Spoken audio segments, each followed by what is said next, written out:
ধন্যবাদ আসমাউল হোসেন আলীকে বক্তব্য দেওয়ার জন্য। Mind to the press of right and the we were oppressed by the mind. সুপ্রিয় মণ্ডলী, চলছে আন্দোলনটা এই নীতি ছিল দীর্ঘ সময়, কিন্তু বাঙালি জেগে উঠেছিল, আবার জেগে উঠবে। সুপ্রিয় মণ্ডলী, বক্তব্য নিয়ে আসছে বিআরআই উচ্চ বিদ্যালয়ের 10ম শ্রেণীর শিক্ষার্থী নাহিদুল ইসলাম নাবিল।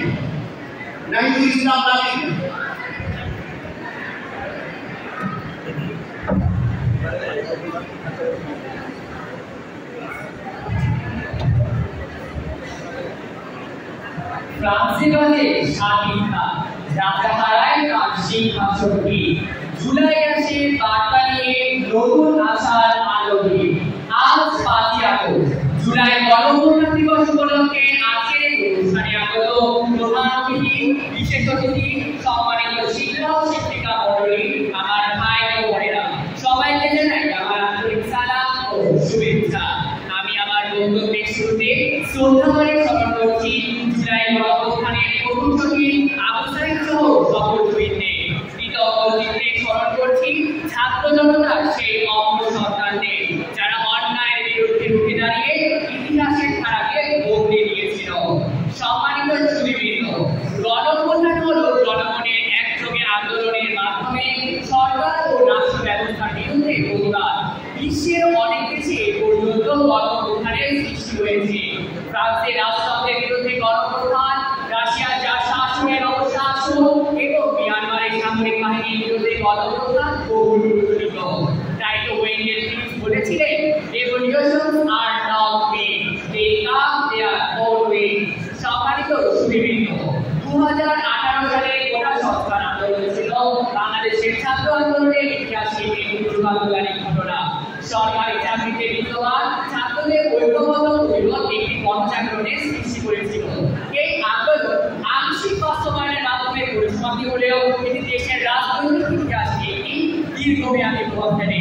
পরবর্তীতে দেশের রাজনীতিতে 16 বছর ধরে ভোট চুরি, দুর্নীতি এবং স্বেচ্ছাচারিতার বিরুদ্ধে ক্ষোভ ছাত্রদের মনে জন্ম নেয় এবং 2024 সালের মাঝামাঝি সময়ে এই ক্ষোভ চূড়ান্ত রূপ ধারণ করে। এই আন্দোলন তরুণদের মনে প্রেরণা ও রাজনৈতিক সচেতনতার বীজ বপন করেছিল।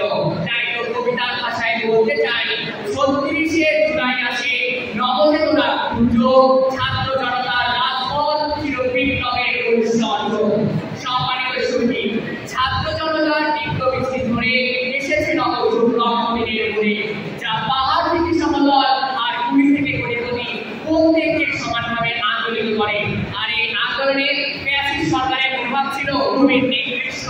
আমরা নিজ চোখে দেখেছি তারা তাদের অবস্থান ধরে রাখার জন্য কতটা নিচে নামতে পারে। তারা এই আন্দোলনকে রাজনৈতিক গ্রুপ হিসেবে দেখেছিল। শুরুর আগে হবে র্যাব, বিজিবি, আনসার দিয়ে জমিয়ে রাখা, সারা দেশে ইন্টারনেট বন্ধ করে দেওয়া এবং কারফিউ জারি করার মাধ্যমে আন্দোলনের বিশৃঙ্খলা করার চেষ্টা করেছিল। অবস্থা খারাপ হতে থাকলে তারা রাবার বুলেট, টিয়ার গ্যাস, খুন ও গুম করার মাধ্যমে আন্দোলন থামাতে চেয়েছিল। তারা এই আন্দোলনকে থামানোর জন্য প্রতিটি বিশ্ববিদ্যালয়ের হলগুলোতে গিয়ে রাতের আধারে ছাত্রদেরকে নির্মমভাবে লাঠিচার্জ ও মারধর করা হয়। বিনা ওয়ারেন্টে তাদেরকে ধরে নিয়ে যাওয়া হয়।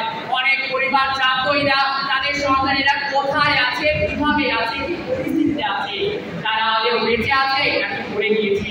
খুবই লজ্জার বিষয় এই যে তারা মেয়েদের হলগুলোতে গিয়ে তাদেরকে মুক্তি প্রদান করে, এমনকি তাদের গায়ে হাত মুঠো করে। কেটে গিয়েছে 1 বছর, কিন্তু তা আজও মনে পড়লে দেহের লোক শিউরে ওঠে। কি দোষ করেছিল সেই 8 বছরের মেয়েটি? তাকে পর্যন্ত হেলিকপ্টার থেকে গুলি করে হত্যা করা হয়।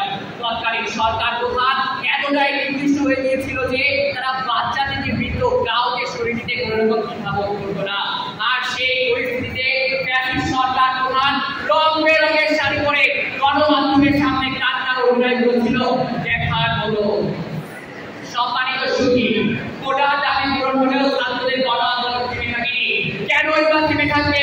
যে সরকার দেশের ভবিষ্যৎ প্রজন্মের দিকে গুলি চালাতে দুবার চিন্তা করে না, সেই সরকারকে আমরা কেন গ্রহণ করবো?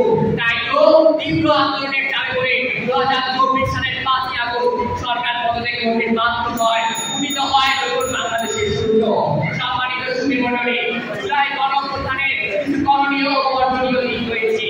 গণতন্ত্র প্রতিষ্ঠা ও রক্ষা, আইনের শাসন ও বিচার নিশ্চিতকরণের জন্য সবাইকে একযোগে কাজ করতে হবে। পাশাপাশি রাজনৈতিক সহিংসতা, গণহত্যা এবং স্বেচ্ছাচারিতার বিরুদ্ধে সবাইকে সচেতন থাকতে হবে।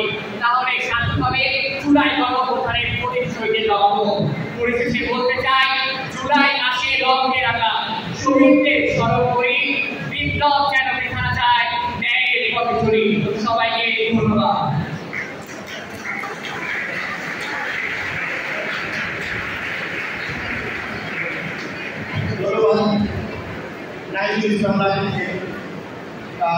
বক্তব্য উপস্থাপনের জন্য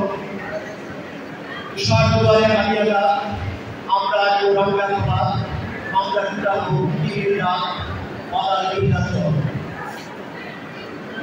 জুলাই বিপ্লবের সমস্ত শহীদদের শ্রদ্ধা সম্মান এবং ভালোবাসা রেখে আমরা বলতে চাই, we have one step and one group that there be powers between us.